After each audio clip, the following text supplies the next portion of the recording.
근데 사실 한동훈 대표는 주말 새 알려지기로는 오늘 예정이 됐던 국회 예산안 시정연설에 대통령이 직접 참석했으면 좋겠다. 이걸 한 대표가 대통령실에 요구했습니다. 그런데 결과는 아시는 것처럼 대통령은 2025년도 예산안 국회 시정연설에 불참을 했습니다. 11년 만에 그 관행이 깨진 겁니다.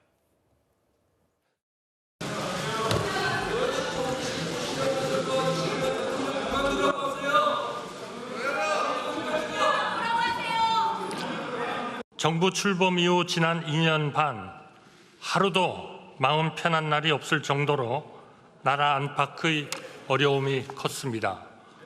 정부는 이러한 대내외의 위기에 맞서 우리 경제의 역동성을 회복하고 민생의 어려움을 풀기 위해 2년 반을 쉴 틈 없이 달려왔습니다. 알려지기로는 어제 시정연설은 국민과의 약속이고 대통령이 직접 나와야 된다고 한 대표가 얘기했는데 불참했어요. 2013년 이후 11년 만에. 오늘 한 대표 입장은 아쉽다. 석자로 아쉽다. 그런데 한동훈 대표 말고 좀 더 세게 얘기한 여당 의원이 있습니다. 배현진 의원인데요. 성치훈 부의장님. 아예 배현진 의원이 대통령 대신 사과한 느낌도 있습니다. 조롱과 야유 걱정돼도 시정연설에 참하셨어야 된다. 가면 안 되는 일만 골라간다. 이 말 어떻게 들으셨습니까?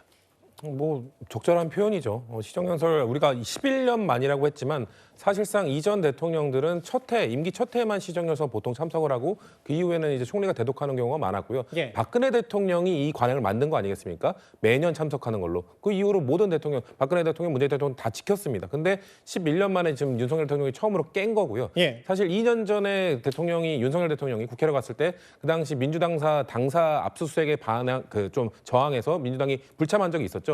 그때 윤석열 대통령이 본인의 입으로 이렇게 오래된 관행을 깨는 것은 지양해야 된다고 말한 적이 있습니다. 그 말을 본인이 지금 뒤집게 된 거고요. 저는 배현진 의원이 물론 그 집권 여당이라는 한계는 있습니다만 저렇게 세게 이야기를 해야 된다고 생각합니다. 왜냐하면 행정부와 정당의 역할은 다릅니다. 예. 정당의 역할은 행정부와 달리 국가와 사회를 연계하는 역할을 해야 되거든요. 그렇기 때문에 아무리 집권 여당이라 하더라도 민심이 지금 여당에 대해서 그 집권 정부 행정부에 대해서 비판을 하고 있으면 그런 거를 오롯이 전달할 수 있는 게 여당의 역할을 하는 것이기 때문에 저는 배현진 의원이 앞으로도 저렇게 좀 강경한 발언을 해주는 것이 저는 진정한 여당, 진정한 보수정당 생각하는 의원들은 저런 발언을 해야지 계속해서 대통령을 보호하는 발언을 하는 사람들은 진정한 정당의 역할을 하고 있는 것이 아니라고 생각합니다.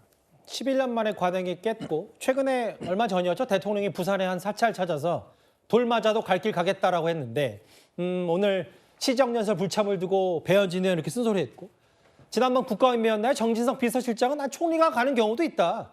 총리가 갈 수 있는 거 아니냐라는 취지의 얘기를 했습니다. 근데 다음 화면을 볼게요. 뭐 정진석 실장 말처럼 국무총리가 할 수 있다. 뭐 이런 얘기도 있지만 근데 이거 오늘 이런 글쎄 해프닝이 있었어요. 윤기찬 부위원장님.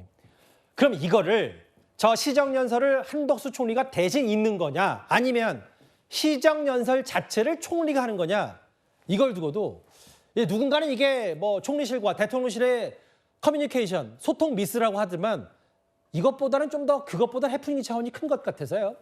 아마 작성을 대통령실에서 하지 않았을까라는 생각을 하는데 그 이제 소회를 밝히는 부분이 약간 주어가 대통령 같은 느낌을 받았어요. 그러니까 그 내용은 뭐 크게 중요한 것 같지는 않고 어쨌든 저는 개인적으로 대통령이 시정연설에 나오는 게 옳다고 봅니다. 그런데 만약에 안 나왔을 경우에 평가를 두고 여당 내에서는 한동훈 대표처럼 아쉽다라는 표현이 저는 맞다고 봐요. 예. 이게 잘못됐다라고 하는 표현은 맞지 않다고 봅니다. 이거 민주당에서 할 얘기고 사실은 윤석열 대통령의 경우는 2022년도에는 169석인가 7석인가 민주당이 전부 불참했는데도 불구하고 시정연설을 했어요. 그리고 그 해는 2번 했습니다. 추가 경정 예산안 때도 시정연설을 했고 2023년도에도 했고 자 이번에는 어떤 이유는 이제 안 나왔겠죠. 못 나왔든지. 그래서 여기에 대한 평가가 정무적으로다가는 저도 나가시는 게 맞다고 보지만 여당 내에서 이걸 공개적으로 평가할 때 한동훈 대표처럼 아쉽다라는 표현이 저는 가장 적합한 표현 같아요. 그런데 이게 잘못됐다. 뭔가 갈 길을 안 가고 있다. 이런 식의 표현은 저는 애둘러서 우리끼리 있을 때는 얘기할 수 있어도 이걸 공개적으로 표현하는 것은 저는 여당 의원의 표현 방식으로 평가 방식으로 맞지 않다 이렇게 봅니다. 근데 이제 정치인이라면 우리끼리 있건 남이랑 있건 할 말은 똑바로 해야 되는 거 아니에요? 정무적 판단이기 때문에 그래요. 예. 왜냐하면 정무라는 것은 예. 국민의 지지율에 대한 내가 끌어올 수 있는 방법에 대한 평가 아니겠어요? 예. 그러니까 그 말을 했을 때 지지율이 달아나요. 예. 그러니까 어찌 보면 정무적 판단을 한다고 했으면서 정무적 판단을 못 하신 거죠. 이제 정무적 판단이라는 게 제가 반론은 아닌데 이제 코에 걸면 코 걸고 귀에 걸면 귀 걸이라는 얘기가 있을 수 있으니까 이 주체를 두고도 말들이 있었고 오늘 한덕수 총리가 대신 읽은 이 시정연설에서 대통령은 본인의 이제 임기 반환점을 앞두고 있는데 2년 반 동안 하루도 마음 편한 날이 없었다라는 취지의 얘기도 했습니다. 그런데 오늘 국민의힘 최고위원회의에서 이른바 친윤계 최고위원들 사이에서도 온도차가 있었습니다. 지금 윤석열 정권이 위기에 처해 있습니다. 우리는 보수 단일 대우로서 윤석열 정권을 지켜야 합니다. 그것만이 우리가 보수 정치의 정당성을 주장할 수 있는 근거가 되고 보수 정치의 상징 자산을 다시 지켜내는 일입니다. 보수 단일 대우가 중요한 것은 바로 이런 이유 때문입니다.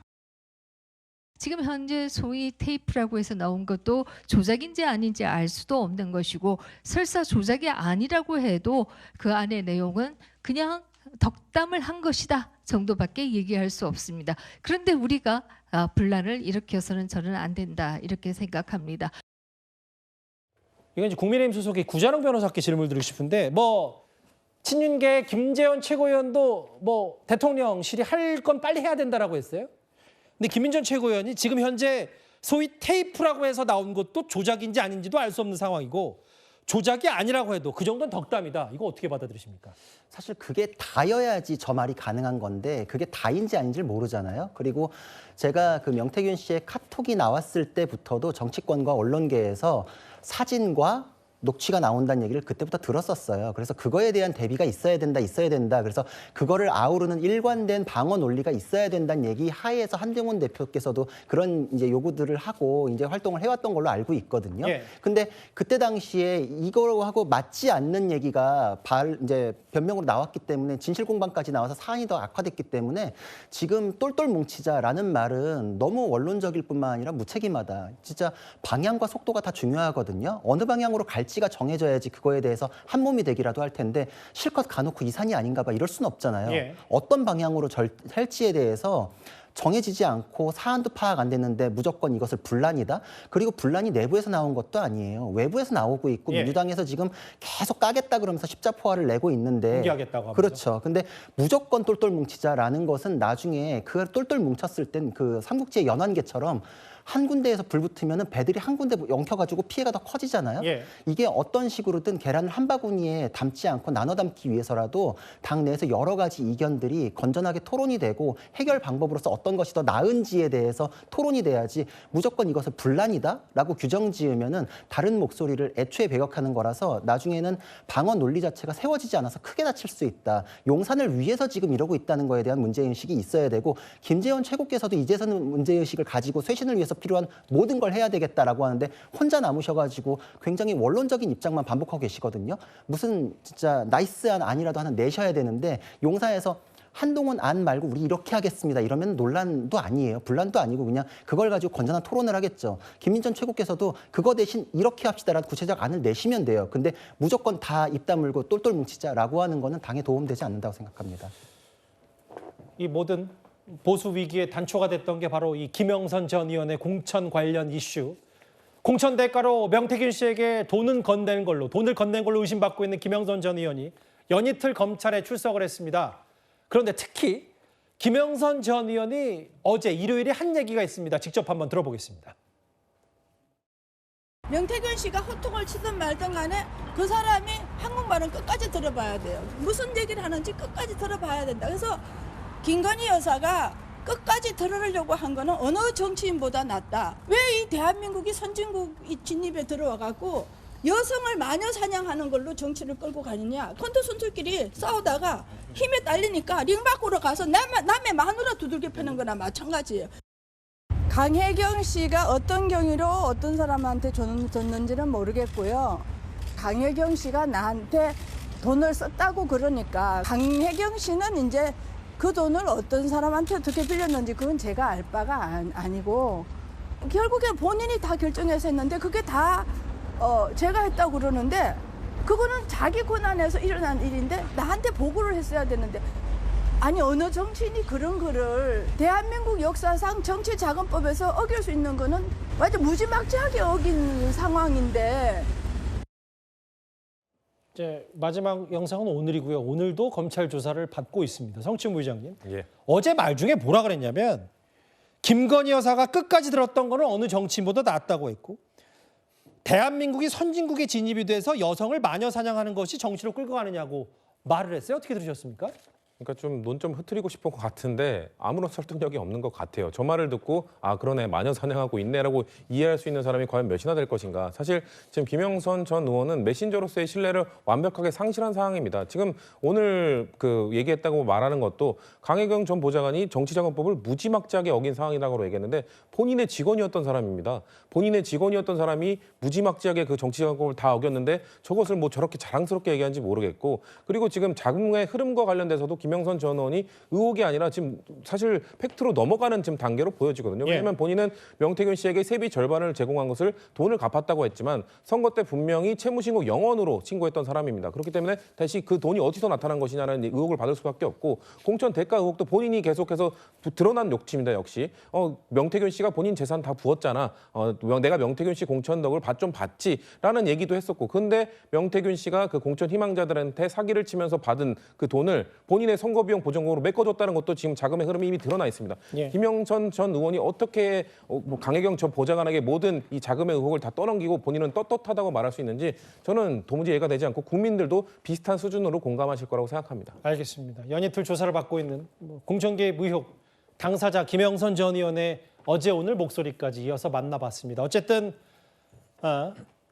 한동훈 대표 헌정 중단 맞겠다고 하면서 용산 대통령실에 정확히는 대통령에게 5대 요구를 했는데 대통령이 이걸 어느 정도 수준까지 받아들이고 염두에 둘지 한번 잘 지켜보겠습니다.